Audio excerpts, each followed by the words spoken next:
Because the language defines the reality. We've been defining a reality based upon a foreign mindset for the last 1,000 years. So, one of the great teachers that is in this paradigm that I respect very greatly, Mfundishi Hassan, there he is again.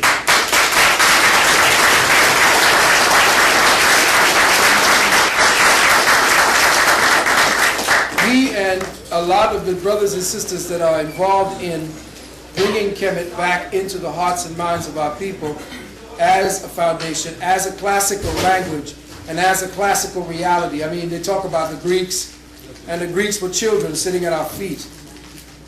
Everything that they thought the Greeks had started, they now find out there was a Kemetic foundation to it. All of the great so-called philosophers sat at the feet. You had Sanchoniathon, Sophists, all the rest of them. These were teachers of the Pythagoras who had the Pythagorean theorem. When the hell did he ever have a theorem?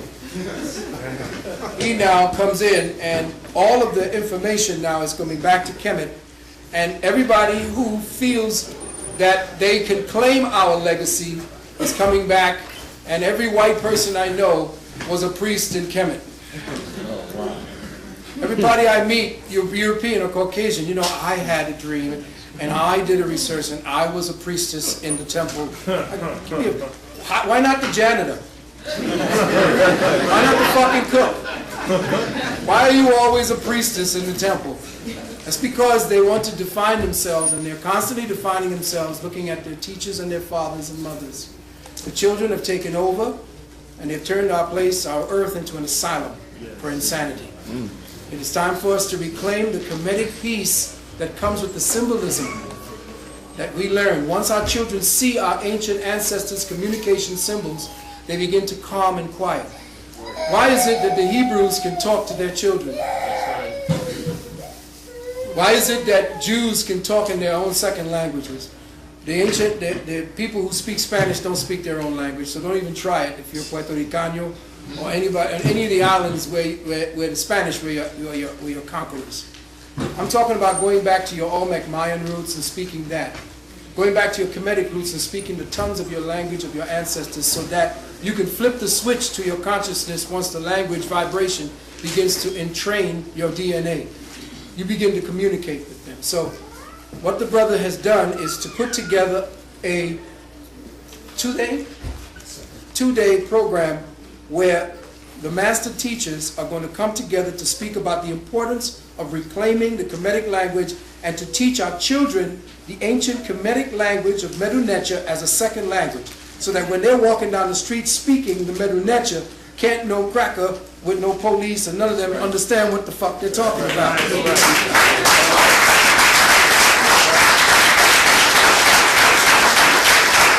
I would love to see what the brothers and sisters who have Kemet, the Medu Neter as a second language, how we always take something and flavor it with the moment. I'd love to see what they would do with the Cometian language when they've got it back. It's going to become hot, I can imagine. So what it is, I want to just say that you could get in contact with Brother Mfundishi Salim. At first, the number you can get is 866-227-3170. Again, 866-227-3170. And the email or the website is www. And these words together, starting with capitalizations for each of the first letters of these words, all grouped. blackgoldsacredliving.com. Let me say that again. blackgoldsacredliving.com. Capitalize each one of the words first. Also, if you wish to use the email, it's info@blackgoldsacredliving.com. Now, I was asked that the major goal for the first Pan-African Medu Neter Conference is to promote and educate the masses of people about Medu Neter, and that it is the classical language of African people worldwide. It is the only African language that has a reservoir of ancient information in the fields of science, technology, astronomy, astrology, mathematics, agriculture, martial arts, of whom we have a master here at the Kukugani in Bumi, which is we started the martial arts. In fact, a black man named Bodhidharma walked 8,000 miles up into China to found Shaolin temples. Know that. He walked barefoot 8,000 miles, and on his way he studied the animal life and watched the way the serpent, watched the way the crane, the tiger, and each one of them did their lives, and he incorporated it into it. He became the spirit of the animals that he studied, because he also manifested what our ancient ancestors did. The Kemites over here that now call it Native Americans, they always begin their prayers, all my relations. And they speak about the animal people as well. So we entrained those spirits, and they taught us, and we defined ourselves through these particular movements. So we were the progenitors of that. You're looking at Bruce Lee and Robert E. Lee and whoever it is playing Cowboy. And all of them are doing you, because you can go up to northeastern China, northwestern China, into the bush and see people look just like you, with eyes and high tight cheekbones. They have a name for them from the Shang dynasty. So you are the progenitors. Don't let nobody fool you, no matter what they put out on the screen. Now, from martial arts, the martial science, healing arts and sciences, economics, government, literature, prose, poems, music, fine art, spiritual teachings, spiritual rituals, nature, deep thought, and more. The Medu nature will shift your paradigm out of the matrix of the Western world or white supremacy and give African people and the world a new nature, because Medu nature is Medu nature. A new nature-based matrix, which nest or the rest on the Ma'at or truth principle of righteousness, reciprocity, and harmonious balance. And this is the new time we're coming into. We are coming into the Ma'at cycle, where we're going to balance this madness that the earth is now witnessing. So with that, again, I would like to give the number 866-227-3170. At the end, if you wish to see the master in Fundishi, he's right there and very accessible. I would think that it would be best for you to come up and talk with him. Thank you very much, brother.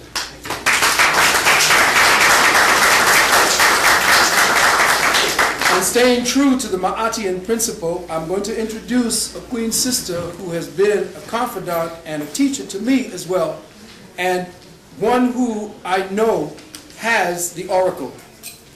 She is and has the oracle, and she has been given a specific gift as well as a specific mission and duty. And what I have found is that there are people that I have talked to that are angry with her, first of all, because she's a woman doing this. Second, that whatever it is that sister is doing, she is doing it from the heart, and she is very careful of what she's doing. Sister is meticulous. She's like me. I don't say anything or I don't do anything unless I have checked it 6 times, ace, deuce, trey. I have turned this damn thing inside out, and I will not move a step forward without saying, and I will qualify whether or not I don't have the information totally for you. But this sister has done her work. She has been victorious in the system that has locked away most of the brothers that have been trying to play at being who they are. They play at being Moors. And they set up all these temples around the country to tell brothers what it is and sisters to do, and they have failed, because I know a bunch of them are sitting in jail right now. So I'm saying to you that you don't have all the information. None of us do. I don't. I always step back when anyone, a master teacher comes and says, anyone, I will step back and I will learn. That's how a great master is born, and that's how you stay a master, by staying a student.